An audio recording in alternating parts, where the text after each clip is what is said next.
புரியல அந்த கருவாடு தொக்கு பிடிச்சிருப்பாங்க அது முன்னாடி எனக்கு ஒரு விஷயம் இருக்கும். ஹாய் ஃப்ரெண்ட்ஸ், வணக்கம். நமஸ்தே. நீங்களும் இருக்கீங்க, நல்லா இருக்கீங்க, சந்தோஷமா இருக்கீங்க நினைக்கிறேன். நம்ம நல்லது நினைப்போம், நல்லது நடக்குங்க. இன்னைக்கு ஒரு சூப்பரான டிஷ். பட் உங்களுக்கு பிடிக்குமா அப்படிங்கிறது எனக்கு சரியா தெரியல.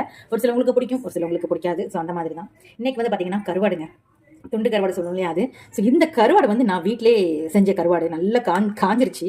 ஸோ அந்த அளவுக்கு நல்லா நான் வாஷ் பண்ணி லைட்டாக வாஷ் பண்ணி எடுத்து வச்சிருக்கேன். பார்த்தீங்கன்னா அவ்வளோ நல்லாயிருக்கும் இந்த கருவாடு. இது வந்து துண்டு கருவாடு சொல்லுவாங்க இல்லையா, அந்த மாதிரி. ஸோ நான் வந்து மஞ்சப்பாறை வாங்கிட்டு வந்து நான் வந்து நானே உப்பெல்லாம் போட்டு நானே வீட்டில் வந்து காய வச்சு எடுத்து வச்சிருக்கிறது.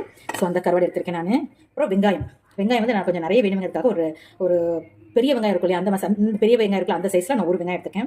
3 பச்சை மிளகாவை இந்த மாதிரி நான் கீரி போட்டு வச்சிருக்கேன். ஸோ இது வந்து பண்ணும்போது பார்த்தீங்கன்னா ரொம்பவே டேஸ்ட்டாக இருக்குங்கனால எனக்கு கருவாடு மோஸ்ட்லி பிடிக்காது. ஆனால் அதில் வெங்காயம் எனக்கு ரொம்ப ரொம்ப பிடிக்கும்.